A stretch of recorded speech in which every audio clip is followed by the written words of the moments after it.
mamirapiratra ny tavan'ny Mosesy. Mamirapiratra ny tavan'ny Mosesy.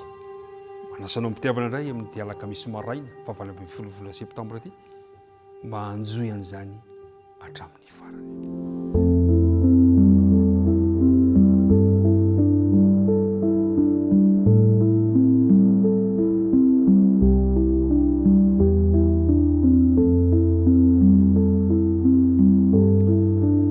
Ampifaliana indray no iaonako aminao amin'izao maraina vaovao izao.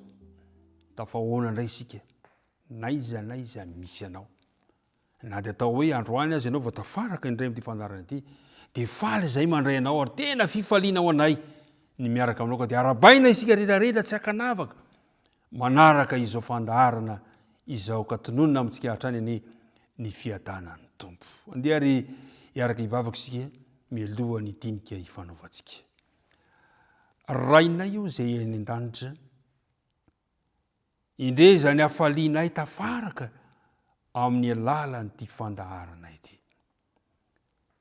Resy lahatra izahay fa tia anay loatra ianao. Resy lahatra izahay fa mitantana anay tokoa ianao.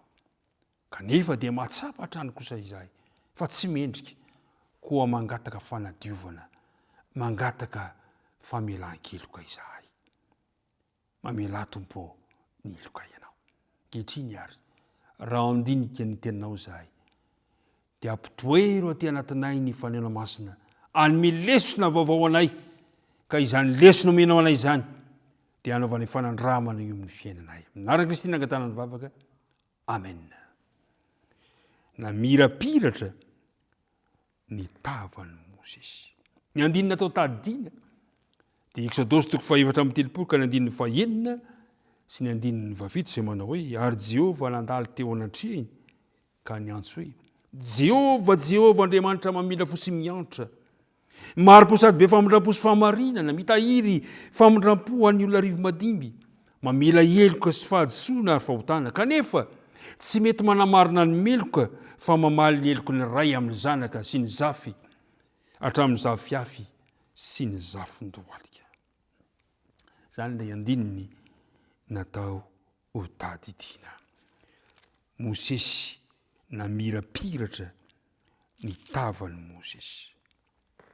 Eo amin'ny andininy 7 amin'ny toko 4:7, andininy 7 dia zao no voalazana ny teny. Ary Mosesy nidina avy teo amin'ny tendrombohitra Sinay, ary teny an-tana ny vato roa izay nisy ny vavolombelona tamin'izy nidina avy teo tendrombohitra. Ary tsy fantany ho namirapiratra ny hodiny ny tavany noho ny tenenany taminy. Indro Mosesy nidina. Rehefa avy nampiseho ny toetram-be fitiavana tamin'ny Mosesy Andriamanitra, dia indro izy fa nidina teo amin'ny tobiny zanak'Israely. Dia voalaza teo amin'ny andininy io fa namirapiratra ny tavany, saingy tsy fantany zany. Tsy fantany. Ny olona mijery azy mamirapiratra ny tavan'ny Mosesy. Ry mpiara-midinika namana, arakaraka ny anakekezan'ny olona ray an'Andriamanitra no atsapany tsy fahatanterahany raha oharina amin'ny fahamasinan'Andriamanitra. Arakaraka ny anatonantsika anakekezantsika an'Andriamanitra no atsapako ny tsy fahatanterahako ka mahatonga mila mandrakariva ny famonjen'Andriamanitra. Inona moa ny antony nampisy fiovana teo Mosesy ka nahatonga ny tavany hamirapiratra. Ry mpiara-midinika namana, tsy noho ny fanatrehan'Andriamanitra ihany zany, satria efa imbetsaka izy no niaraka tamin'Andriamanitra nefa tsy namirapiratra ny tavany. Tsy namirapiratra koa nefa ny tavany raha tsy teo ny fanatrehan'Andriamanitra. Rehefa takatry Mosesy kosa nefa ny fahatsaran'Andriamanitra, rehefa takatry Mosesy ny alemem-panahin'Andriamanitra, rehefa nianjaanja tanteraka teo aminy maizy an'Andriamanitra no ny fahatsarany toetran'Andriamanitra, izay vaovaova Mosesy ary namirapiratra ny tavany. Rehefa tena mahatsapa ny fahatsaran'Andriamanitra ny olona iray, rehefa tena mahatsapa ny fitiavana sy ny alemem-panahin'Andriamanitra ny olona anankiray, na dia eo aza ka miaraka amin'ny fifanekekezana firaisana mandrakariva amin'Andriamanitra dia iova ho mamirapiratra ny tavany. Betsaka ny olona no mahatsapa fa hafa mihitsy izany endrika kristianina izany. Afaka mandalo fiovana tahaka an'izany kio ny fontsika, ny saitsika rehefa milefitra tanteraka amin'Andriamanitra isika ka mamela an'Andriamanitra ho tompo sy mpanjaka ny fiainantsika. Afaka manova ny fiainantsika Andriamanitra raha toa ka tsapa antsika tokoa ny fahatsarany, ny alemem-panahiny ary ny voninahiny. Ry mpiara-midinika namana, tiako raha mba anaovantsika vavaka manokana izany toe-javatra izany. Mosesy rehefa nidina izy dia hita fa namirapiratra ny tavan'i Mosesy. Ao amin'ny Korintianina faharoa dia nilaza mikasika ny amin'io tantara io ny apôstôly Paoly. Korintianina faharoa toko 7 ka ny 7 toko 7 ka ny 7 dia zao voalazany Paoly. Fa isika rehetra kosa mitava tsy misarona dia mijery voninahitra iny tompo toy ny amin'ny fitaratra ka hovana azo izany endrika izany indrindra amin'ny voninahitra ka ho amin'ny voninahitra dia toy ny avy amin'ny tompo dia ny fanahy. Eo amin'ny 12 izy 13 dia milaza ny amin'ny Mosesy ary eto dia ampitainy Paoly amin'ny Jesosy ny tavan'i Mosesy mamirapiratra.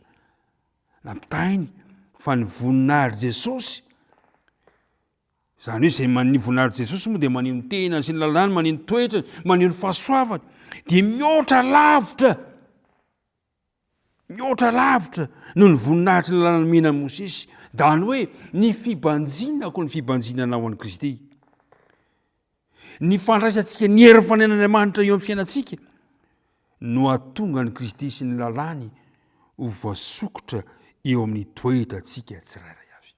Ka eto dia modely ho antsika i Mosesy izay maneho ny zavatra rehetra azon'Andriamanitra tao raha avelantsika izy hanova ny toetra antsika anahaka ny endriny masina. Ary izay nambaran'i Paoly ozy hoe mba handehanantsika amin'ny fiainana vaovao. Namirapiratra ny tavan'i Mosesy araka ny fanambarana eo amin'ny bokin'ny Eksodosy toko 4:30 ary hitantsika tsara ny fanambarana fa namirapiratra ny maso ny tavan'i Mosesy. Sao ny voalaza amin'ny 7.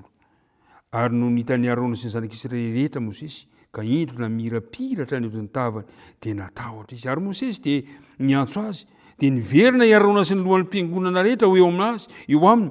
Ary Mosesy niteny taminy ary rehefa afaka izany dia nanakaiky koa ny zanak'Israely rehetra. Ary Mosesy nandidy azy araka izay rehetra nolazain'i Jehova tao amin'ny tendrombohitra Sinay. Namirapiratra ny tavan'i Mosesy. Iriko ry mpiara-midinika namana isany noho ny fifandraisanao amin'Andriamanitra, noho ny fahatsapanao ny fahatsaran'Andriamanitra, noho ny fanehoanao ny fahatsaran'Andriamanitra sy ny voninahitran'Andriamanitra eo amin'ny fiainanao dia mba iriko amirapiratra eo amin'izay manodidina anao any ny tavanao. Ena tsy ny tavanao fotsiny aza fa iriko ny tokantranonao mihitsy ny amirapiratra ho tazan'ny olona satria eo mandrakariva ny fanatrian'Andriamanitra.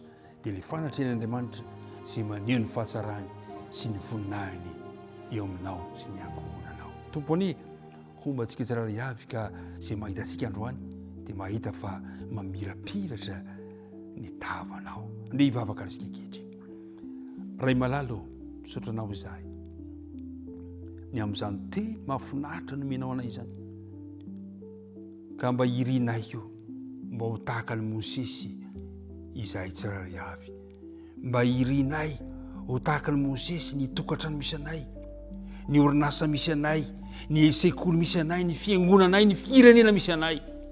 Andriamanitra mba ho hita mamirapiratra ny zanakao amin'izay rehetra misy anay avy. Dia apetraka ampelantananao ny fiainanay, aza mahafoina mahasaraka anay ianao androany. Nivavaka tonona sy agnatana aminara Jesosy. Amen.